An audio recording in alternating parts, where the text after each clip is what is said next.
Hello, my dear Dama friends, Vajra friends. Pema Rings in here. Today is my first attempt to do a video by myself, and the fact is, it might actually look very artisanal, handcraft, which is my excuse.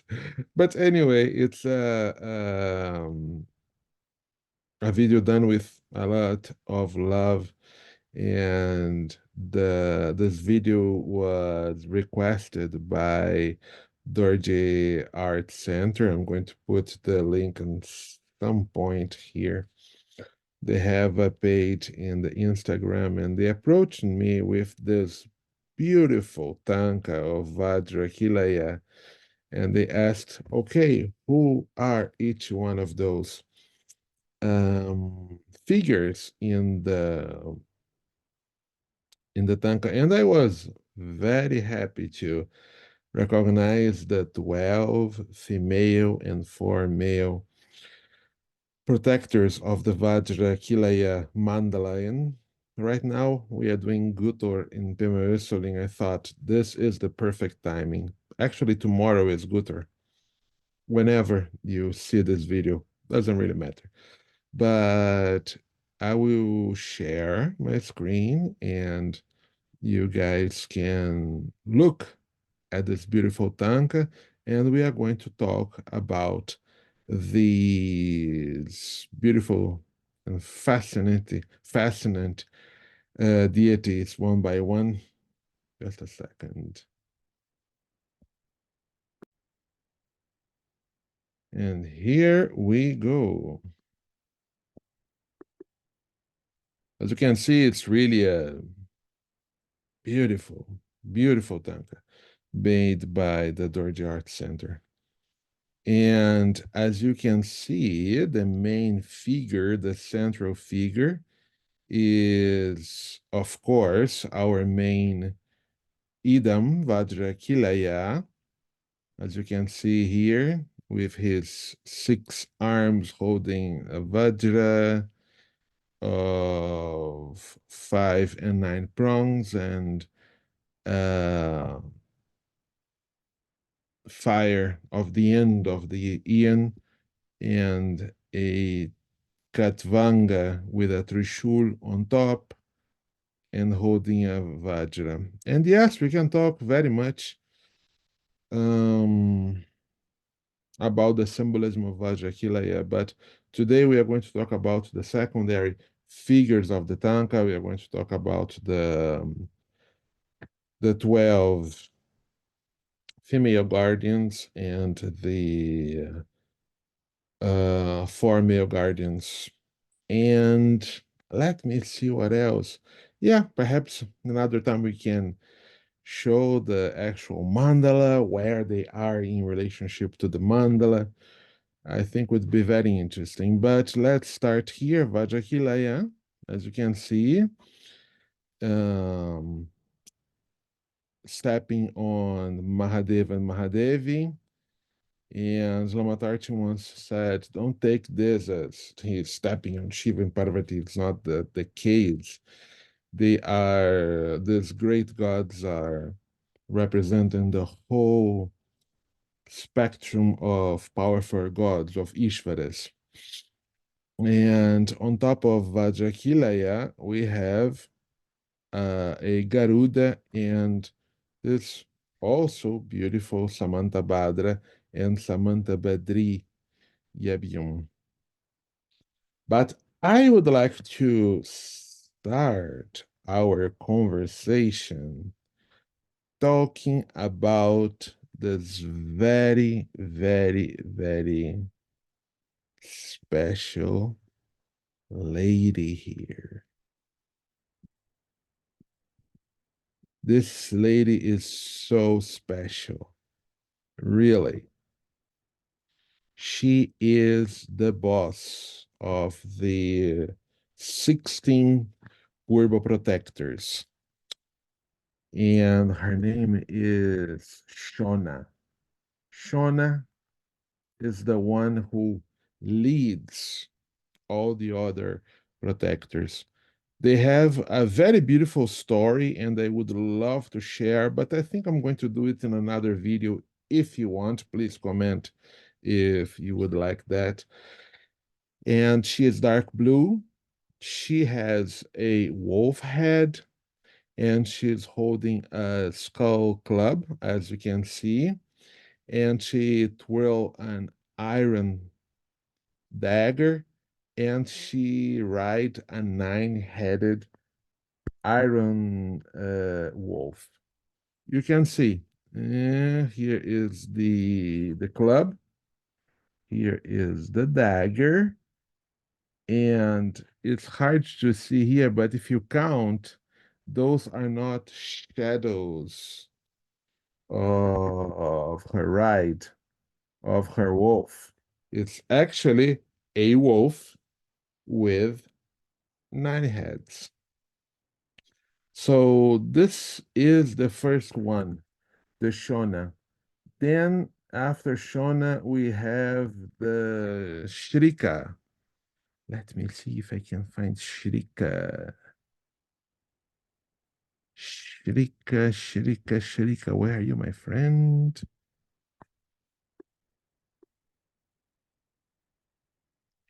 Shrika is yellow and oh, she's right here. Yeah, she's right here. And Shrika is yellow. She is riding a wild dog-faced. Um, she's a dog. She is riding a wild dog. She has a hook, as you can see here on her right hand, and Shrika is holding a golden dagger. Well, a golden purba. Purba is not exactly a dagger, it's more like a peg. Anyway, this is Shrika, and Shrika is another important part of the Phursung. Actually, let me clarify. They are 16 protectors, 16 protectors, and those 16 protectors, they have four of them, four female protectors that are holding canines, like wild dogs, which is the case of Shrika, a wolf, like is the case of the big boss, Shona, and so forth. We are going to comment each one of them.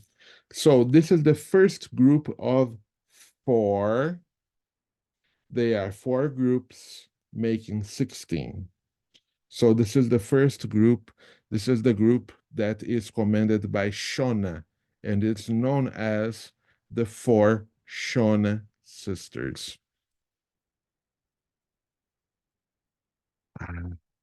And here we have the number three, the fox, the red fox-faced Shrila. Shrila is holding a Vajra on her right hand and a copper dagger on her left hand. And of course, she is foxed face and she is on top of a female fox.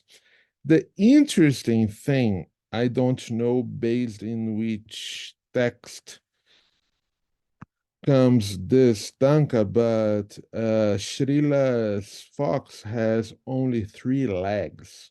Here we can count one, two, three, four. In our tradition, it's just three-legged, but perhaps in other terms, it's a little different.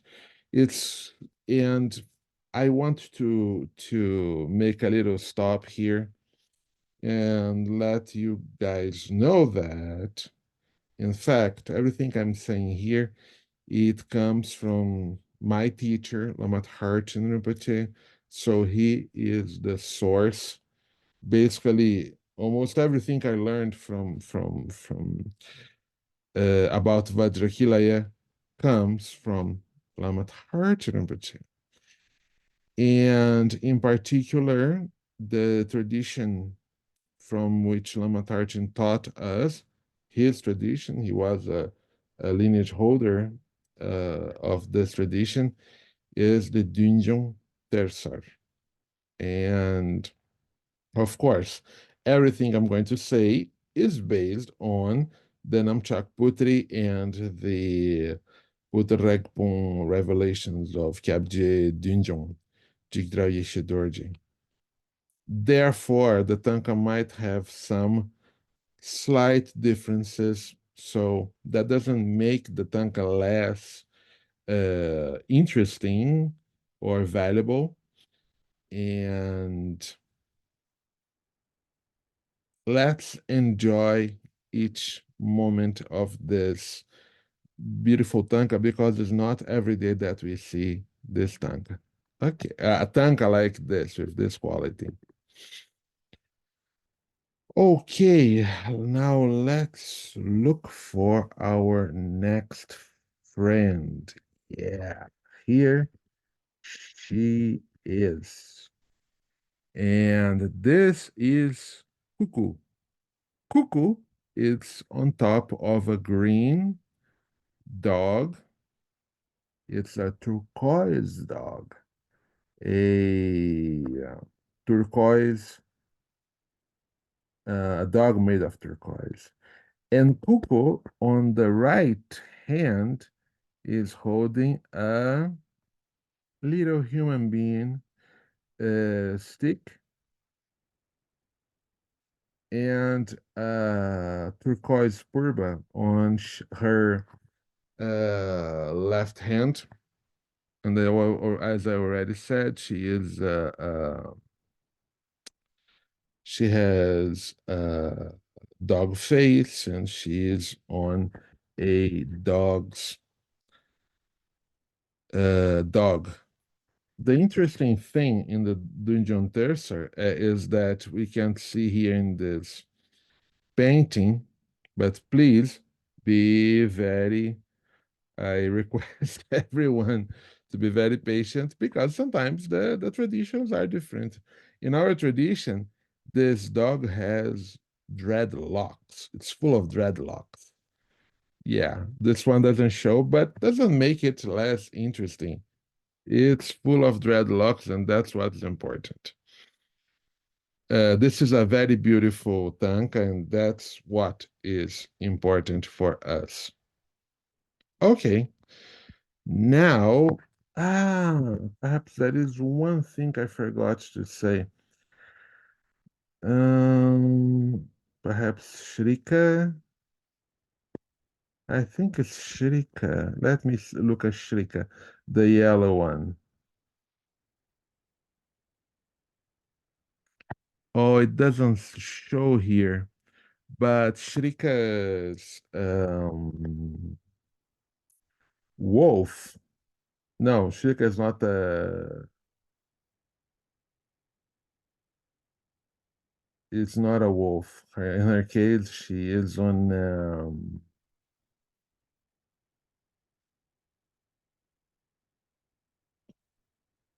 Yeah, she is in a wild dog.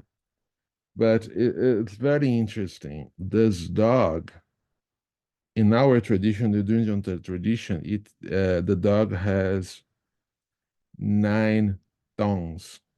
That's very interesting, isn't it? Here in the Tanka doesn't show, as I said, every single Vajrakīlaya tradition. It's a little different, and okay, it's not represented here, but still the quality is so great. I love this. I love this. Okay, then we are going to move to the next group, and they are called the Reti. And the Reti, we are going to start. Let me see if I can find the Reti. Yeah, here you need to look for them. Yeah, the Retis are a kind of, no, it's not you. The Retis or Rematis, they are kind of witches. Yes, they are witches. I think here the Retis in general. You have the red, the yellow. No, that's a Sadakma. Oh, we have, oh, here. Beautiful. Here is Reti. Reti, she is dark blue. And what are her features? She is holding on her right hand a mirror, and on the left hand a katvanga with a trishul on top. And she is dark blue, as I said, and she is wearing human skin, and she is in a three-legged mule. This one has four, but still, it's not exactly the dungeon, but still, she's in a mule. And here she has, yeah, you can see here around her lower body, it's the skin. Now, the Four Retis, they are kind of witches from the darkness of the night, and they have some magical powers to act in transforming reality. They are very interesting. I also like them very much. I mean, I think everybody who likes Vajrakīlaya likes every one of them.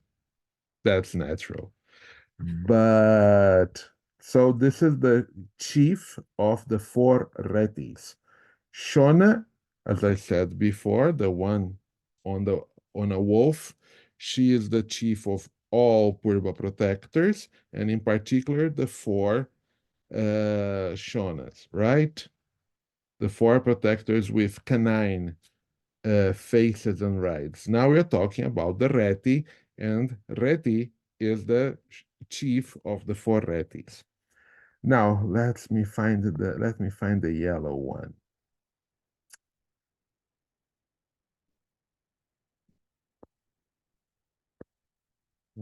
Okay. So the second one is the dark yellow Reja. And she wears, as you can see, a peacock cape. It's not every day that we see someone um, walking in the streets with a peacock cape.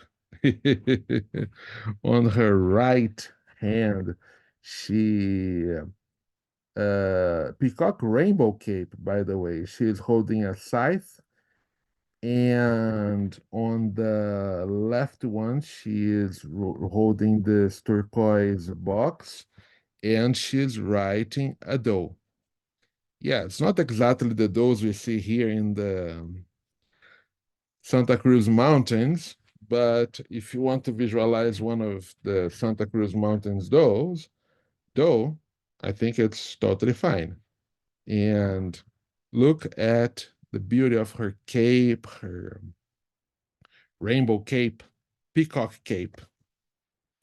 Okay, now the next one is the Reju. And yes, Reju is red, as you probably are. Oh, here is Reju on the other side. So Reju is in a water, is red, it's dark red, right? Reju is holding a hook on the right hand and the skull cap on the left hand, and is riding a water buffalo. And she has a woven? Yeah, a woven cloth. But I don't have bigger information about this cloak. However, you can see the beauty of the water buffalo. It's one of my favorite animals. So, consequently, I have a soft spot for radio. And then um, we have the next one that is Regi. Yes. Regi, it's, let me see, she's green.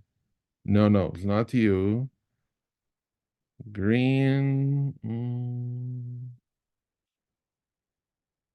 Oh, Regi is here. Yes, here's Regi.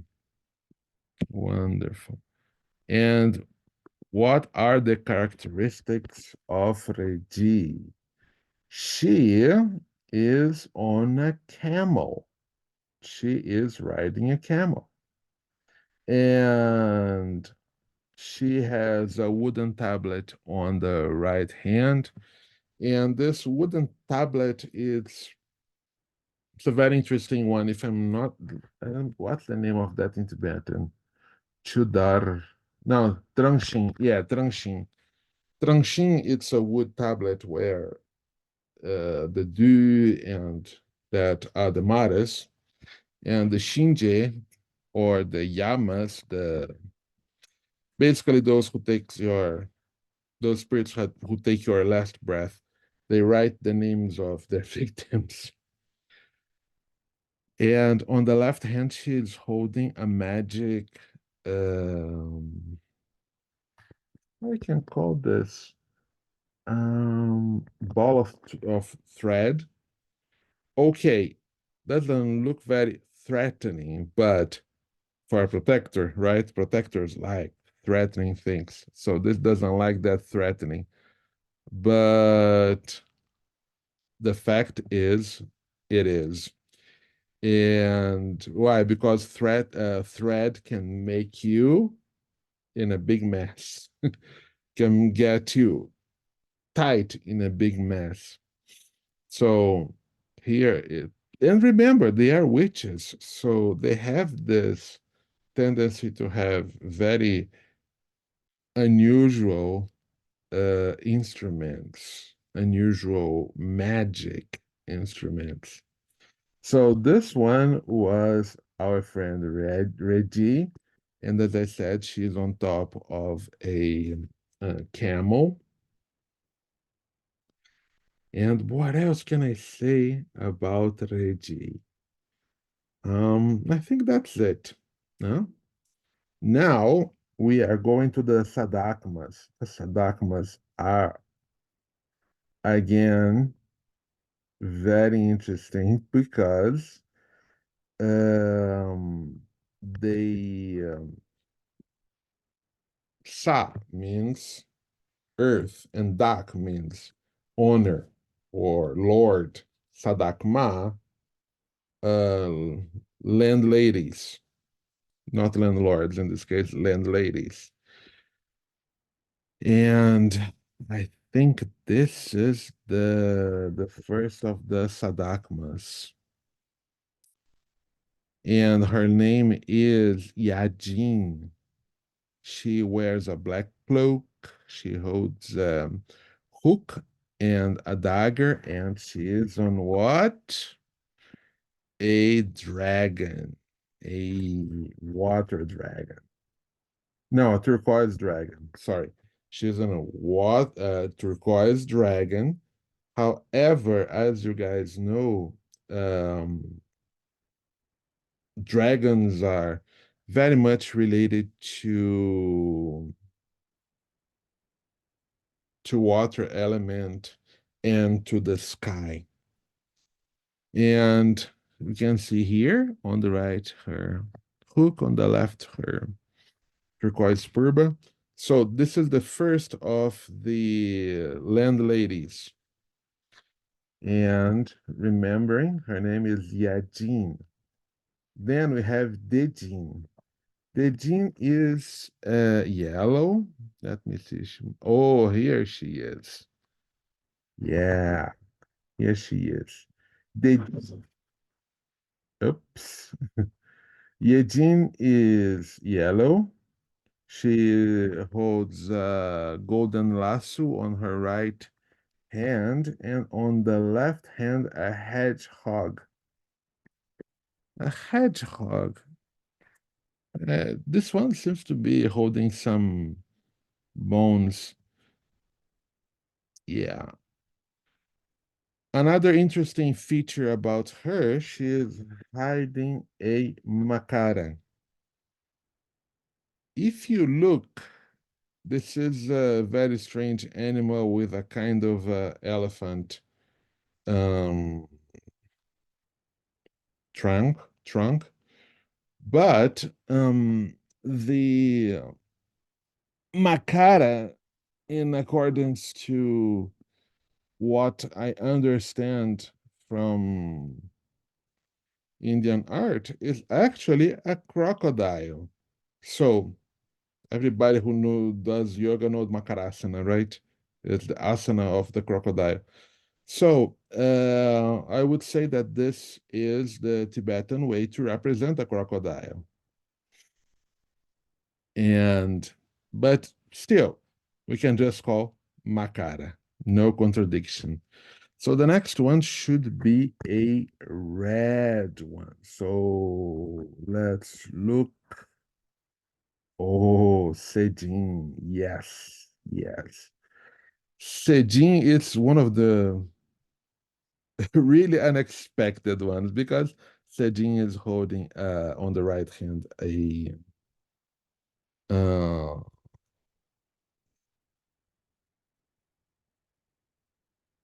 current, no, a chain, and on the left hand a purba. But she is riding on a thunderbolt, on lightning. Yeah, very unusual. Huh? She is hiding on lightning. Yeah. And the fourth one is Pak Jin, and Pak Jin is on a water horse. Let's find Pak Jin.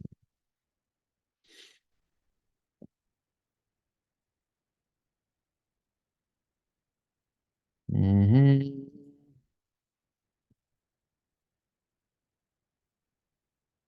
Pak Jin should be close to her friends. Hmm.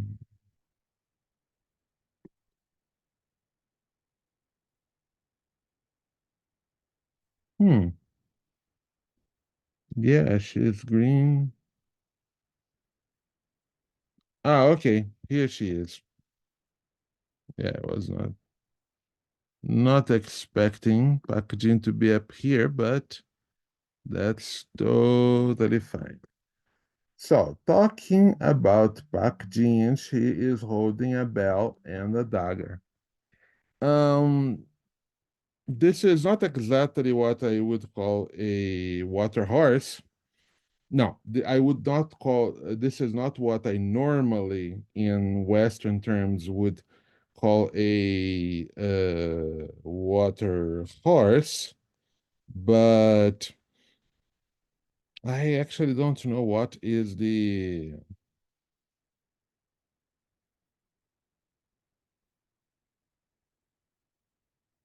idea of water horse in the head of Tibetans. Unfortunately, I never asked Lama Tarchi.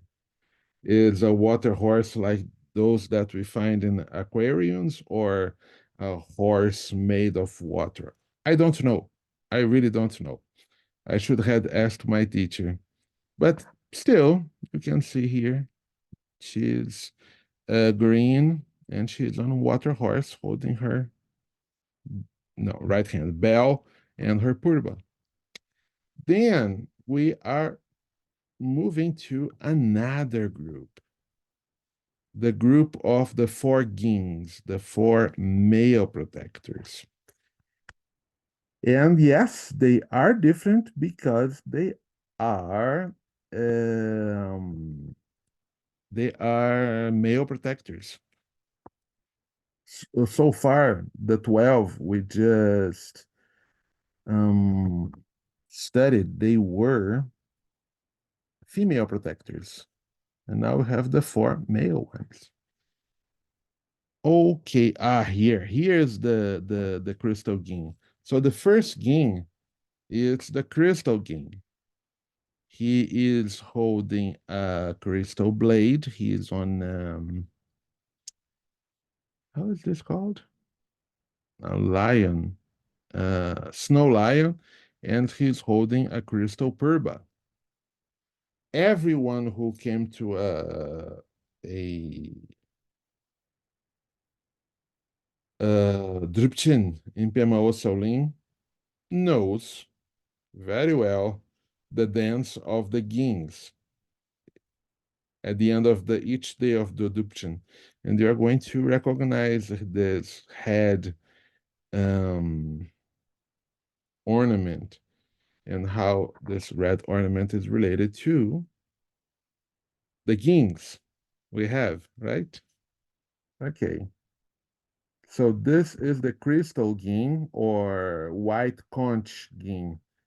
He has a wolf coat and yeah, we call him the conch ging. So this is the first one. The next one should be a yellow one. Let's find a yellow ging. They should be here.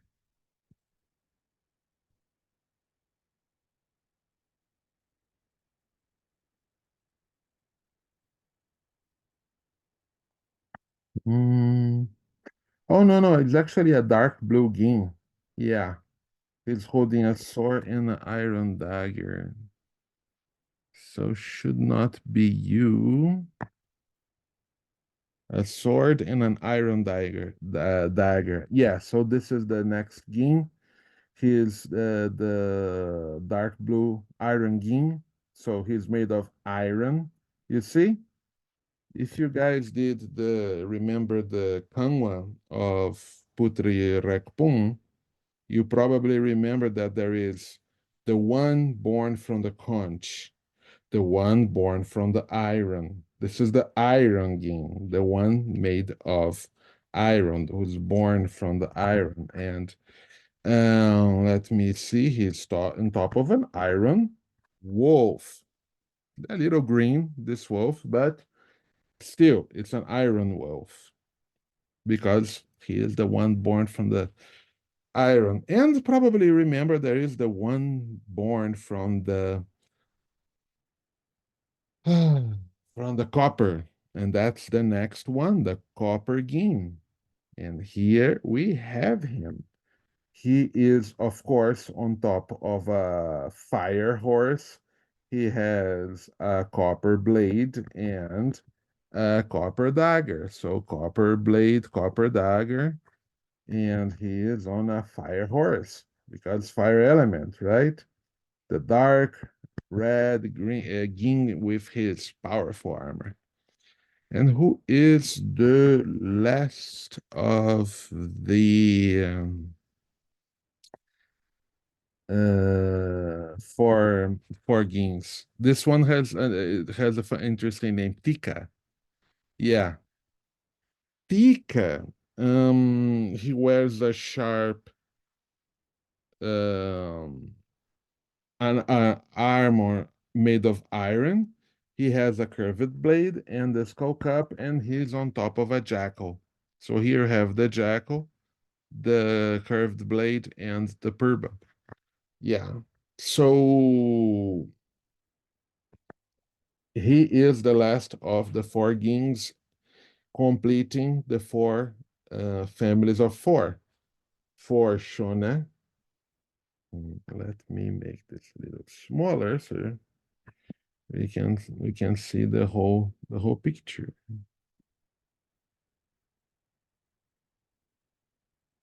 Okay. We have the four Shona, the uh,